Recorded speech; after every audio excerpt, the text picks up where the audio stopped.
One of the important applications of Euclid's division lemma is computing HCF of two or more numbers.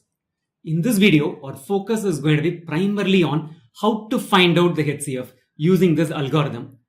We'll do three activities. The first two are actually examples to compute the HCF using this algorithm. Right? The first example is find out the HCF of 240 and 195 using this algorithm. The second one is compute the HCF of 120 and 192 using this algorithm. By the time we are done with steps 1 and 2, we should be conversant with the method. We'll sum it up with an algorithm, the method to go about this. Let's get started with the first one. The numbers are 240 and 195. Apply the lemma on 240 and 195 with 195 being the divisor so that we'll have a quotient which is a positive integer. Let's get started. Step 1, we're going to be applying this lemma on 240 and 195. Whenever in doubt, just run through this process. 240 divided by 195, the quotient is 1. 195 does not divide 240 completely. There is going to be a remainder and the remainder is equal to 45. This is a good starting step. If you are conversant with this step, then you can quickly write this. So 240 can be written as 195 into 1 plus 45.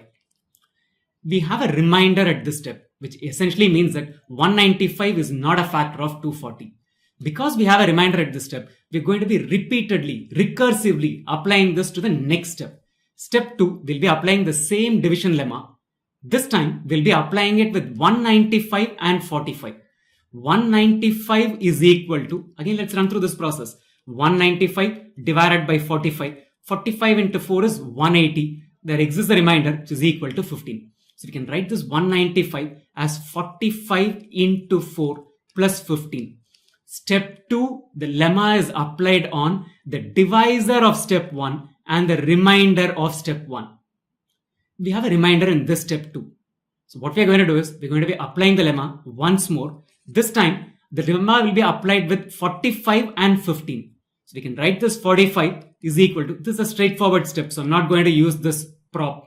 So 15 into 3 plus 0 is what we have. We have hit a remainder of 0 in this step. The step in which you get a remainder of 0, the divisor of that step is the HCF of the original numbers. So 15 is the HCF of 240 and 195. I'm going to summarize it again in a printed form, not to worry. We're going to be applying this lemma on 240 and 195, 240 being the dividend and 195 as the divisor. So this is what we'll end up with. 240 is equal to 195 into 1 plus 45. Check out whether you have a remainder at this step. Every step check whether the remainder is 0. If a remainder is existing, the remainder is not 0, we're going to be applying it recursively. We're going to go to step 2 because the remainder is not equal to 0. In step 2, we'll be applying the lemma on 195 and 45. 195 being our dividend and 45 being our divisor. The divisor of step 1 and the remainder of step 1 is what we are going to be using. 195 is equal to 45 into 4 plus 15. We still have a remainder. The remainder is not equal to 0. So we're going to be applying this lemma on 45 and 15. So this essentially translates to 45 equals 15 into 3 plus 0. The moment you hit a remainder of 0, the divisor of this step, this 15, is the HCF of 240 and 195. Let's do one more example so that we are quite conversant with this method. The second example is find the HCF of 120 and 192. Hit the pause button right now. Try this question, find out the HCF and then come back to the video to check out whether our steps match. Have you done this? Let's get started. Step 1, I'm going to be applying this lemma on 192 and 120. 192 is going to be my dividend and 120 is my divisor. 192 is equal to 120 into 1. There exists a remainder. The remainder is equal to 72. Remainder is not equal to 0. So we're going to apply this lemma once more. This time with 120 as a dividend and 72 as a divisor. So 120 is equal to 72 into 1 plus there still exists a remainder. The remainder will be equal to 48.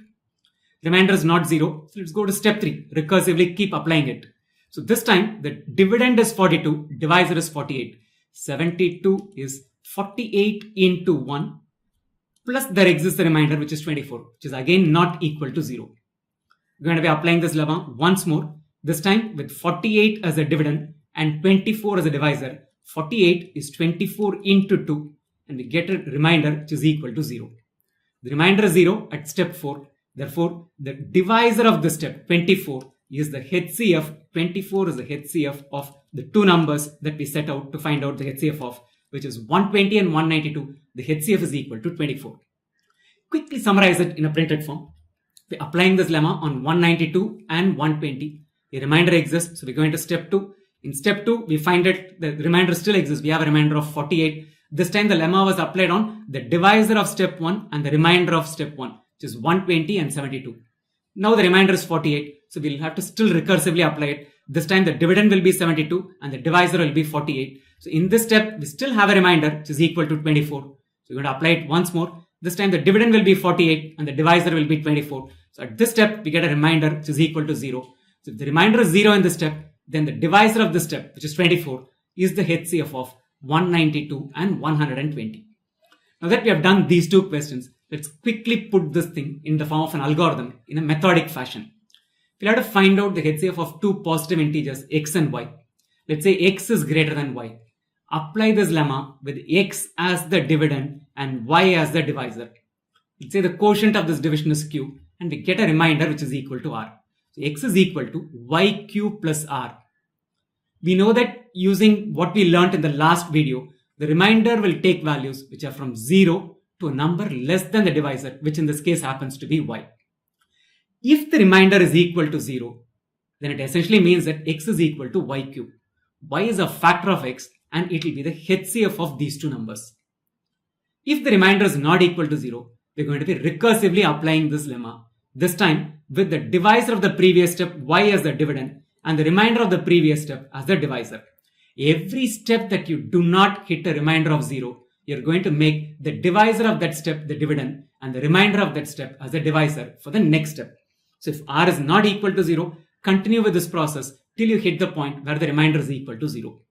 The point at which you hit the remainder is equal to 0, the step in which you get remainder equal to 0, the divisor of that step is going to be the HCF of x and y.